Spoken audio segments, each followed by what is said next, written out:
Boa noite, amigos Fogo Porto Alegre. Boa noite àqueles que estão ao vivo conosco. Boa noite àqueles que irão se conectar daqui a pouco ou no decorrer desses dias.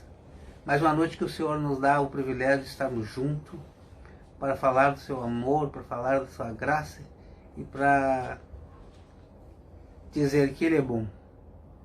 Estamos vivendo dias complicados, dias difíceis em todo o mundo, mas para aqueles que buscam o Senhor, há uma esperança, há uma luz que brilha, há uma luz que nos orienta, há uma verdade que nos faz forte em meio às dificuldades que o mundo nos impõe. E por isso estamos aqui mais uma noite para dizer: existe uma esperança, e essa esperança se chama Jesus. E Jesus, Ele não mudou, Ele andou no passado aqui na terra, veio cumprir um propósito e voltou para o Pai. E temos promessa pela palavra de Deus que Ele voltará.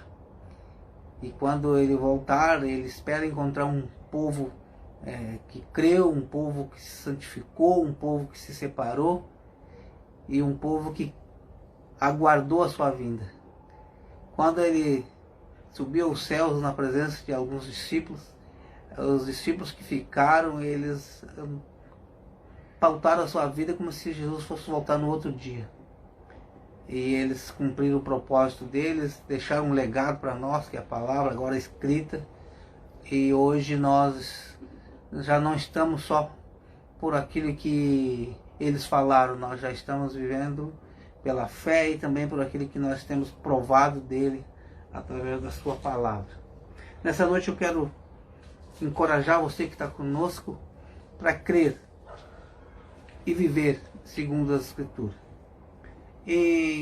No livro de Isaías, capítulo 1, ele fala: visão de Isaías, filho de Amós, ao qual ele viu a respeito de Judá, Jerusalém, nos dias de Uzias, Jotão, Acás e Ezequias, reis de Judá. Eu quero ler só essa introdução para você ter uma ideia, a visão de Isaías no tempo desses reis. Quando falo na visão de Isaías, foi uma revelação que ele teve. Podemos substituir essa visão de Isaías com uma revelação dos tempos. E Isaías falou aqui de um caos que vivia no tempo desses reis, mas também ele falou de uma esperança que era o próprio Jesus que viria. Nós temos no profeta Isaías o profeta messiânico, o profeta que mais falou de Jesus, o profeta que mais apontou para Jesus. Então ele é conhecido como o profeta messiânico. Ele viu o nascimento de Jesus, ele viu a crucificação de Jesus, ele viu a restauração de Israel. E hoje nós podemos, pela palavra de Deus, pelo Espírito de Deus, também vermos essas coisas. Só para te contextualizar, eu queria que você entendesse algo. No início do livro do profeta Isaías, ele fala de um caos que estava em Israel. Israel e Judá estavam jogados aos seus próprios interesses. Os homens estavam, como nos dias de hoje, corruptos, aceitando suborno, praticando injustiça. Isaías viu tudo isso e ele relata no capítulo 1, parte do capítulo 2, tem promessa de restauração para Israel. E vem o capítulo 3 e 4, no capítulo 5, que eu quero parar contigo um pouco nessa noite. Capítulo 5, no dos versículos 8, 11, 20 até o 23, Isaías vê os ais, vários ais são relatados aqui. E eu quero falar rapidamente sobre alguns deles. No 8 ele diz: ai dos que ajuntam casa a casa, reúnem herdade a herdade, até que não haja mais lugar e fiquem como únicos moradores no meio da terra. Então Isaías viu esse fenômeno. E a pergunta que eu faço hoje para mim, para você que está me ouvindo, isso aqui é novidade para ti? Não é novidade para ti, nem para mim, porque o que a gente vê hoje, as mesmas calamidades que Isaías viu, nós podemos ver hoje. No verso 11 ele diz: ai dos que se levantam pela manhã e seguem a bebedice, e se demoram até a noite, até que o vinho se esquenta. Também nós temos visto hoje essas coisas. Mas os ais que eu queria encerrar e alertar mais nessa noite é no verso 23, no 20 até o 23.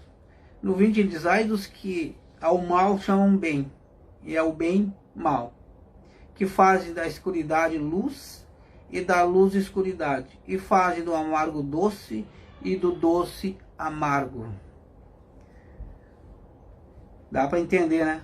Vamos ao 21. Ai dos que são sábios aos seus próprios olhos, e prudentes diante de si mesmo. O que nós mais vimos hoje, nos dias de hoje, são homens e mulheres se achando sábios aos seus próprios olhos. E a Bíblia nos alerta que nós não devemos ser sábios aos nossos próprios olhos. Que outros nos achem sábios, que outros nos vejam sábios, mas que nós mesmos não devemos ter esse.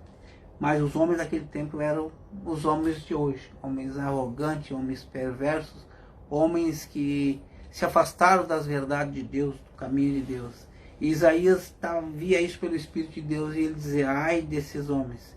No 22 ele diz: ai dos que são poderosos para beber vinho, e homens forçosos para misturar bebidas fortes. No 23 ele diz: ai dos que justificam o ímpio, e por presentes e ao justo negam a justiça. O que é que nós podemos trazer para os dias de hoje? A mesma coisa estamos vendo. Homens corruptos e corruptores, homens injustos, praticando injustiça e sendo injusto, aceitando a injustiça como algo correto. E aqueles que recebem de Deus uma revelação que nem Isaías recebeu, estão no meio desse povo. Nós estamos no meio desse povo, você e eu, que entendemos que isso entristece o Espírito de Deus, mas estamos dentro do contexto. E a grande pergunta é: o que faremos? O que podemos nós fazer para mudar um caos como está o mundo? A resposta nós vamos ter agora no capítulo 6. Vem comigo no capítulo 6. Isaías diz o seguinte: no ano em que morreu o rei Uzias, eu via o Senhor assentado sobre um alto e sublime trono, e o seu séquito enchia o templo. Os serafins estavam acima dele, cada um tinha 6 asas, com 2 cobriam o rosto, e com 2 cobriam os pés, e com as 2 voavam, e clamavam uns para os outros, dizendo: Santo, Santo, Santo é o Senhor dos exércitos, toda a terra está cheia da sua glória. E os umbrais das portas se moveram com a voz do que clamava, e a casa se encheu de fumaça. Então disse eu: ai de mim, que vou perecendo, porque eu sou homem de lábios impuros e habito no meio de um povo de impuros lábios, e os meus olhos viram o Rei, o Senhor dos exércitos. Mas um dos serafins voou para mim, trazendo na mão uma brasa viva, que tirara do altar como uma tenaz. E com ela tocou a minha boca e disse: eis que isto tocou os teus lábios, e a tua iniquidade foi tirada, e purificado o teu pecado. Depois disso ouvi a voz do Senhor que dizia: a quem enviarei? E quem há de ir por nós? Então disse eu: eis-me aqui, envia-me a mim. Aleluia. Glória a Deus. Até hoje ecoa ainda a voz de Deus: a quem enviaremos? Então, nessa noite, a mensagem, a ideia central dessa mensagem é esta. Assim como Isaías, que foi revelado a ele pelo Espírito de Deus o caos que vivia Israel e Judá, a situação que estava aquele país, como estava o coração daqueles homens, as autoridades, as pessoas comuns, todos corrompidos e corruptores.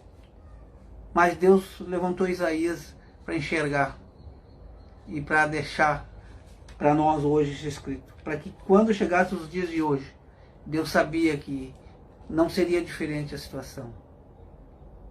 E agora, chega aqui na altura desse capítulo 6, o Isaías tem a visão do Senhor dos Exércitos.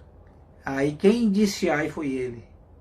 No coração de Isaías, ele via a calamidade e se sentia, de uma certa maneira, isento daquilo ali, ou como se não fizesse parte daquilo ali.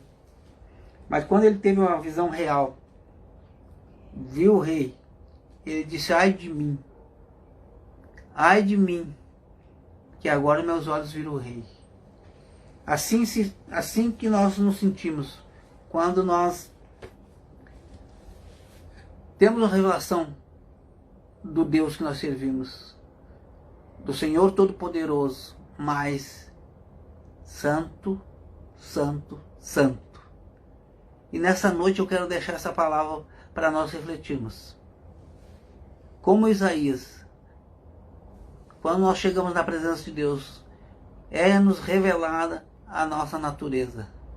Homens sujeitos a todo tipo de erro. E como ele iria fazer a diferença se ele também era homem de lábios impuros e habitava no meio de um povo impuro? Nós precisamos passar por esse fogo consumidor.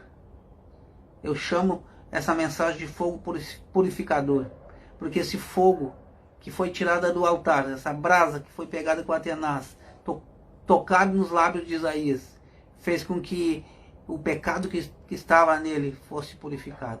Essa é uma linguagem simbólica, nós podemos trazer isso para a cruz de Cristo.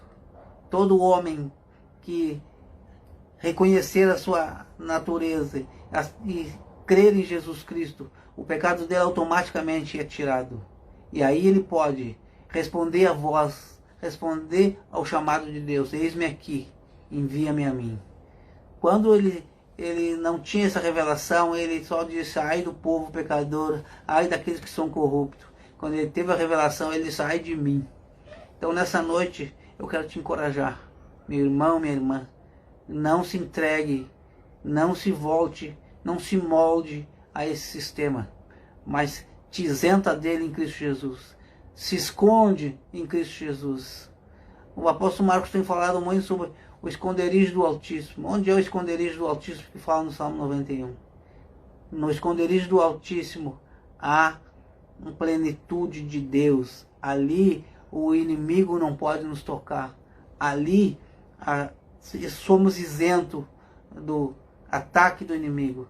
E no esconderijo do Altíssimo não se fala de um lugar físico. O esconderijo do Altíssimo é onde tu estiver, que é onde tu buscar a Deus, onde tu se entregar para Jesus. Ele se esconde, ele é a rocha, ele é o refúgio, ele é a verdade que liberta, ele é a palavra que cura, ele é a água viva.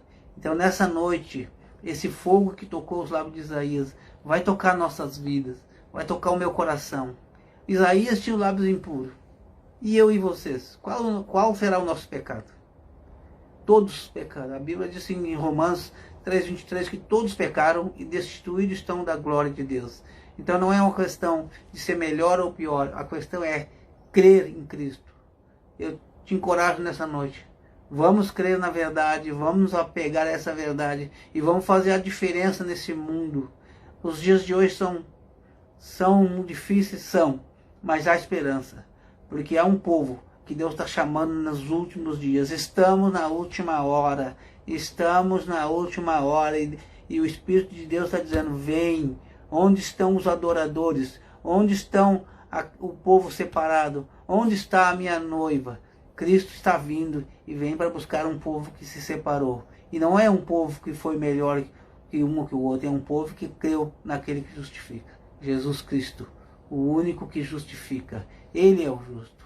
Agora Para encerrar, eu quero orar por todos que estão ouvindo essa mensagem, que ainda vão ouvir, para que Deus nos faça livre de pecado, fortes nele, e que nós venhamos dizer: eis-me aqui, envia-me a mim. Deus está procurando homens e mulheres. Ele não está procurando perfeito, ele está procurando homens que reconheçam a sua natureza, a sua debilidade, a sua fraqueza, mas em Cristo Jesus seremos fortes. Amém? Vamos orar então. Pai querido, nessa noite nós te agradecemos pela tua verdade, pela tua bondade, pela tua palavra. Tua palavra diz, Senhor, que todos pecaram e destituídos estão da tua graça, Senhor. Mas o dom gratuito de Deus é a vida eterna em Cristo Jesus. Nessa noite, Pai, nós oramos para que o teu fogo, que consome, que limpa, que purifica, esteja tocando cada um que ouvir essa mensagem. Que venha crer no coração e crendo, venha caminhar na tua verdade, abraçando o escudo da fé, Senhor, fazendo a tua vontade, Senhor, e se reservando para o dia da tua vinda. Senhor, pelo teu Espírito, testifica no nosso coração da tua bondade e toca a nossa mente e o nosso coração para te servir e para andar nesse mundo diferenciado, porque estamos em ti. Muito obrigado, Pai, em nome de Jesus. Amém. Aleluia.